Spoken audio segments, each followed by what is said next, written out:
Bonjour, bienvenue sur la chaîne Armée Survivaliste. Aujourd'hui nous allons parler d'autonomie avec les panneaux solaires. On suit un chantier, on parle un petit peu de budget à la fin. A tout de suite. God knows that I'm one. On arrive sur notre chantier, donc là il s'agit d'un garage. Donc c'est un garage qui fait à peu près 14 mètres linéaires. On est sur une toiture en tuile béton qui a environ une trentaine d'années. Donc on va même commencer par un petit nettoyage, un démoussage et ensuite une petite couche de peinture hydrofuge. Mais bon, ça c'est vraiment optionnel. Ensuite on commence à découvrir quelques tuiles pour pouvoir mettre les supports. Donc on remet les mêmes tuiles au même endroit. Donc c'est plus comme avant où on devait créer une seconde toiture. Là c'est vraiment l'idéal pour éviter les fuites. Ensuite, une fois que nos supports sont fixés, on pose nos panneaux solaires et on s'occupe de l'électricité. Donc l'installation est complètement terminée, que ce soit au niveau de la pose des panneaux solaires, comme on a pu voir, ou au niveau de notre installation électrique.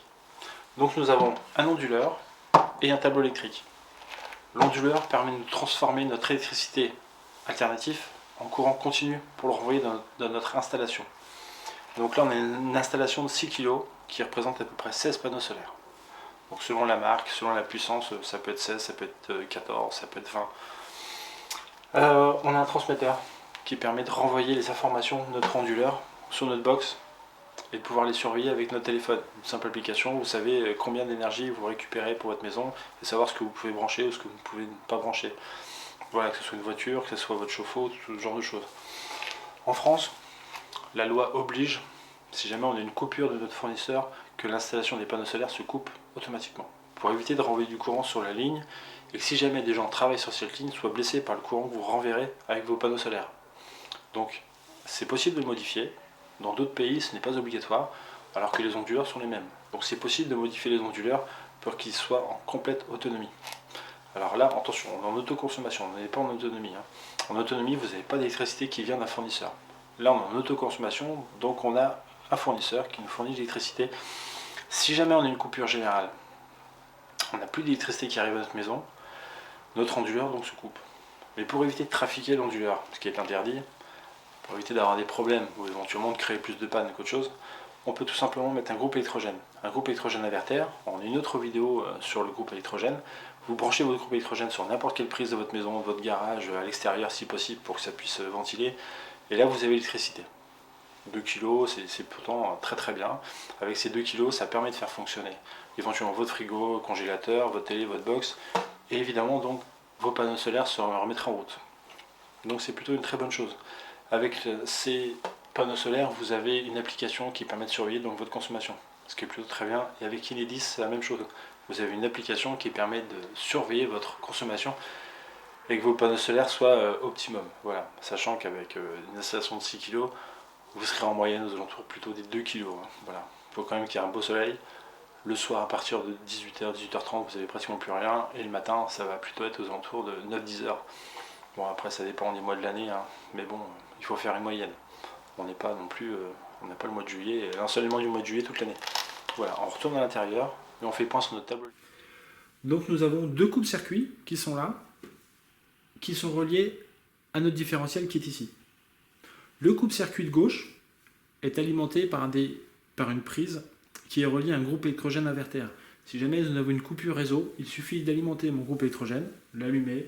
Il me fournira l'électricité par le biais de cette coupe-circuit-là, qui alimentera la totalité de mon tableau électrique. Le deuxième coupe-circuit qui est à droite est le coupe-circuit des panneaux solaires. Si je veux dissocier mon installation de la maison à mes panneaux solaires, il suffit que je baisse mon coupe-circuit. Là, je ne suis plus relié aux panneaux solaires. Hop. On peut dire que ces deux coupe-circuits, qui sont reliés donc à ce différentiel-là, sont pour l'énergie supplémentaire de ma maison. Éventuellement aussi pour être en complète autonomie, car donc les panneaux solaires ne fonctionnant pas si je n'ai pas d'électricité réseau, en ayant le groupe électrogène, ça me permet d'avoir une électricité en continu et d'avoir la possibilité de faire fonctionner les panneaux solaires. Il est quand même préférable de couper le compteur général pour éviter de renvoyer du courant sur l'installation, sur le réseau, si jamais des gens travaillent dessus. Alors nous allons faire un petit point sur notre vidéo, sur nos panneaux solaires, et après on va parler de budget, évidemment qui est un élément très important malheureusement. Donc on peut rajouter des batteries déjà. sur notre installation. Mais ça fera l'objet d'une prochaine vidéo. Des batteries portables, des batteries fixes, voilà, il y a toute puissance, sachant qu'en 2023, ça va vraiment évoluer normalement assez rapidement, selon sa capacité, sa matière, enfin voilà. Donc pour revenir à notre installation, donc c'est important de choisir un artisan de confiance, un artisan éventuellement local, qui a de l'ancienneté, voilà, une entreprise qui a été créée l'année dernière ou qui est en cours de création, c'est pas forcément une bonne idée, sachant que ça ouvre et ça ferme très rapidement pour certaines entreprises. En plus, il y a énormément d'escroqueries, que ce soit sur les réseaux sociaux, sur YouTube, sur Facebook. Enfin, voilà, il y en a quand même beaucoup qui se font avoir. Une installation à peu près de 6 kg comme nous avons actuellement, il faut compter 10 ans pour l'amortir quand c'est posé par un professionnel. Si on reste dans des prix actuels, c'est-à-dire fin 2022, voilà, là il me faudra à peu près 10 ans pour l'amortir. Normalement, pendant 20 ans, je suis tranquille au niveau de l'installation. Si on pose soi-même, évidemment, c'est relativement moins cher. Mais j'ai pas trouvé une énorme différence entre le fait de le poser moi-même et le fait de le faire poser par un professionnel. Sachant que le professionnel, moi, s'occupe du consuel, s'occupe de la revente d'électricité, s'occupe du contrat, s'occupe vraiment de tout. Donc, pour le peu de différence, sachant que quand on choisit des panneaux français, des panneaux européens de grandes marques, ben franchement, la différence, elle est quand même assez proche. Vous pouvez être démarché aussi par, je crois c'est Enedis ou par EDF, qui vont vendre des panneaux très très chers avec des crédits assez importants. D'ailleurs, ils vendent plus le crédit que vraiment les panneaux solaires.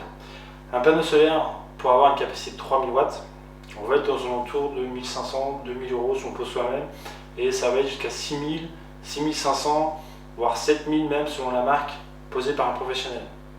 Si on pose des panneaux en 6 kg, on va être aux alentours de entre 10 et 15 000 euros posés par un professionnel. Et on va être à 7-8 000 euros posés soi-même.